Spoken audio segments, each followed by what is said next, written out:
discussion will be on standards and regulation. And again, it's my honor to moderate this session for you. My name is Liu Xin. I'm from the National Television of China, CCTV. I'm the Geneva Bureau Chief of CCTV. So let me first of all welcome all of you and welcome to our panelists for joining this panel discussion. As I said, the panel discussion this morning will be focused on the burdens and the opportunities that can be brought on by meeting standards in international trade. According to a recent paper, a recent report that's released by the International Trade Center, small enterprises are hit twice as hard with the difficulties in complying with standards and regulations in doing trade internationally.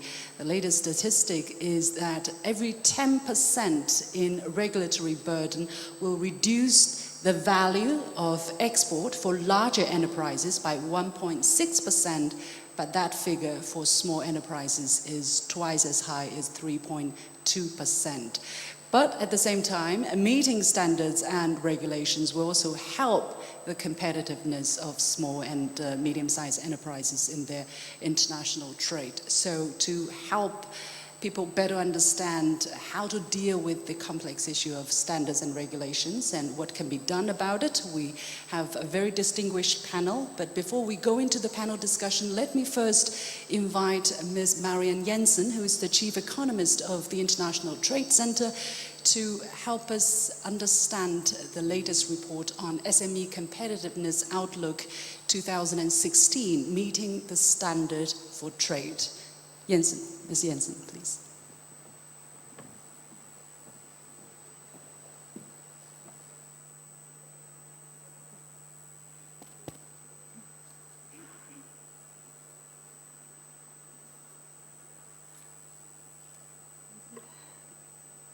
So while we're waiting, there we are, first slide.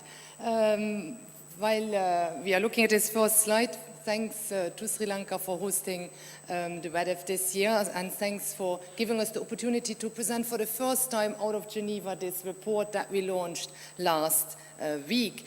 The SME Competitiveness Outlook is ITC's annual flagship publication. We issued it for the first time last year. This is the second report.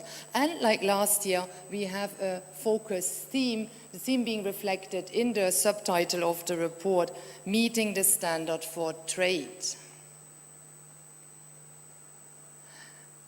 The theme refers to the fact that we focus in this report on standards and regulations. You will find in the report quite detailed but also broad comprehensive analysis. You will find insights from global thought leaders like the head of the World Trade Organization or the president of ISO. You will find case studies of ITC technical assistance on standards and regulations, and above all, you will find a special feature on investing in Sri Lanka contributed by the Board for Investment of Sri Lanka. The report is quite big. Here we have many, many pages. If you don't want to read it completely, you may consider to go by chapter. You will find in chapter 5 guidance for SME managers. You will find in chapter 6 guidance for the policymaker, in particular a 5-point action plan. And you will find in the second part of the report, and I will talk about this in more detail, information about how to think strategically on standards. You will find that in the context of regional snapshots, and you will find it in the context of 35 country profiles. And here again, you will find in the report information on Sri Lanka because we have a country profile for that country. In the report, we argue that standards are really everywhere.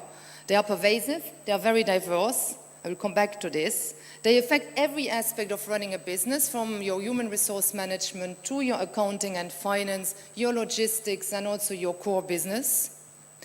They are in high demand by consumers. Increasingly, consumers request social sustainability, environmental sustainability, and above all, protection. They want their health to be protected, their privacy to be protected. And standards can also facilitate trade, in particular if they make pieces fit together, plugs fit into sockets, and if they make it easier to control quality within value chains. There is often a view that standards is really something coming from the rich world. It's being imposed by rich world consumers. What we find in the data we analyze, and one of this is an ITC data set on voluntary sustainability standards, is that this was indeed the case in the past. We would see that in the past, most standards, voluntary sustainability standards, were set in the OECD, but this is a trend that is changing. In the last 5 years, 36% of new voluntary sustainability standards were set in non-OECD countries. So standards all over the place, not only thematically, but also geographically.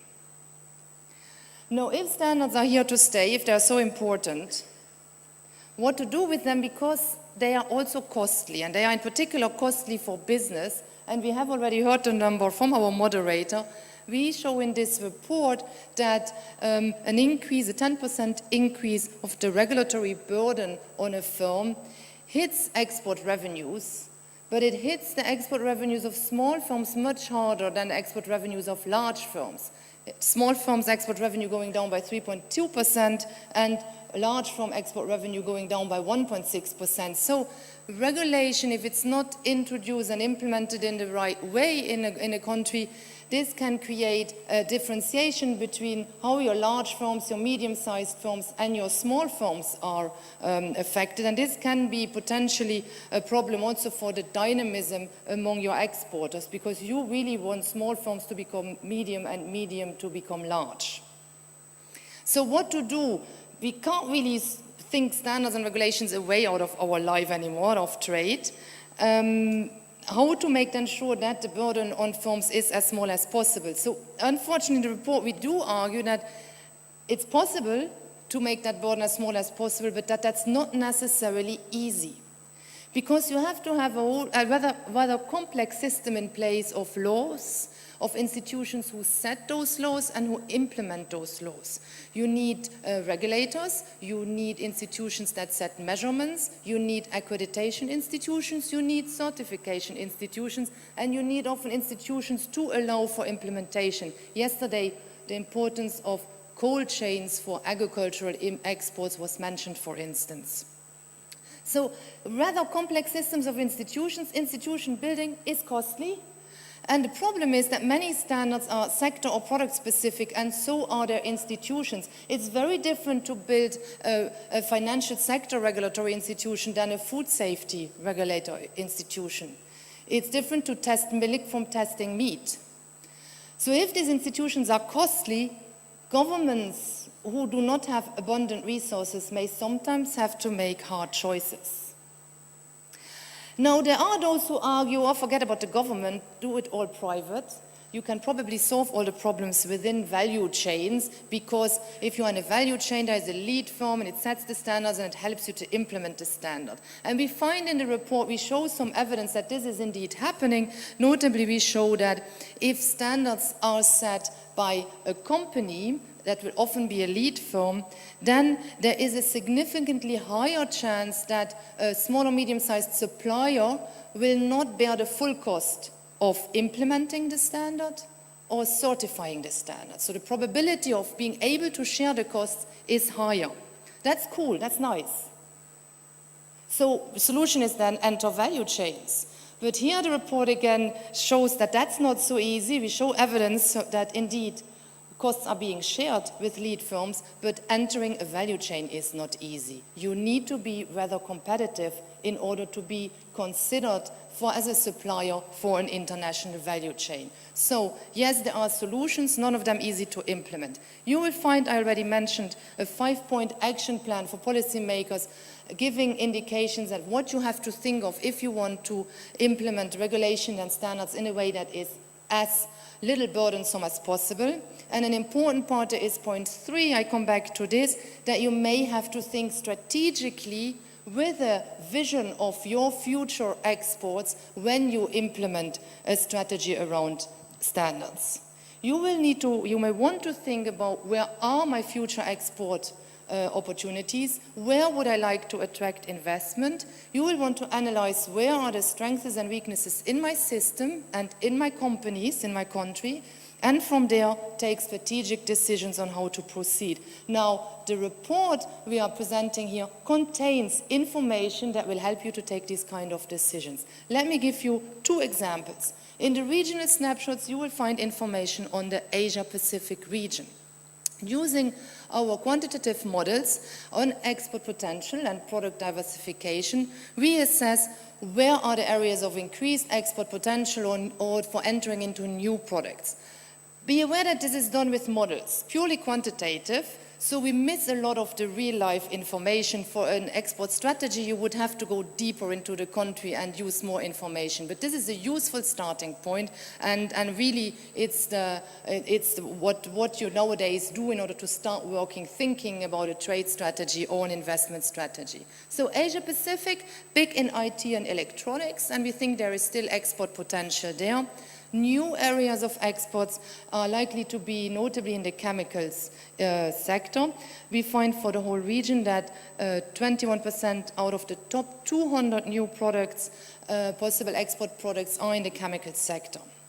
What does the region, how does it look like when it comes to the capacity to meet standards or regulations?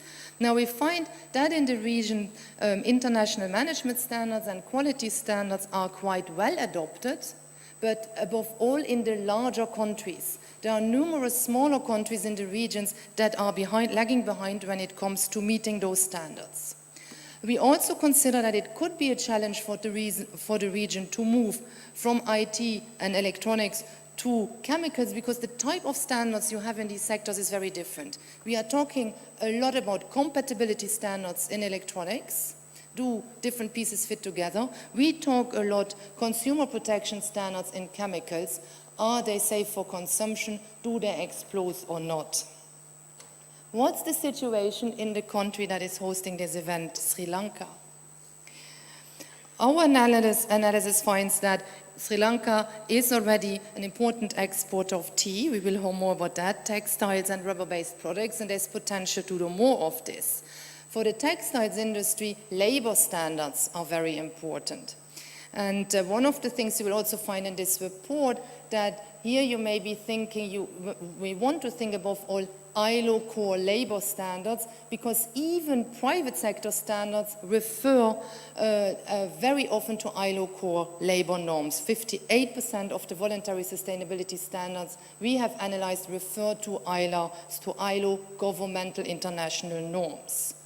New export areas for Sri Lanka could be in the processed food sector and in the chemicals industry.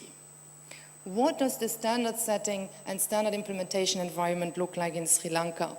We find that international management standards are relatively well adopted. There is some room for catching up on quality certifications for medium-sized and small enterprises. And the medium-sized ones is the ones you will be looking for, because those are the ones most likely to start exporting in the future.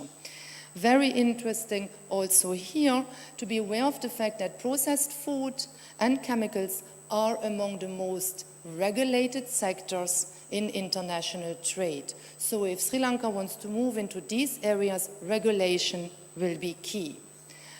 We will hear more about this, in particular about Sri Lanka, in the rest of this panel. If you want to learn more about the report, and in particular the other countries and regions discussed in the report, feel free to download it from our website, here the link, or if there are still copies left, to take a hard copy from the entrance area. I thank you very much, and I hope you enjoy the panel and the report.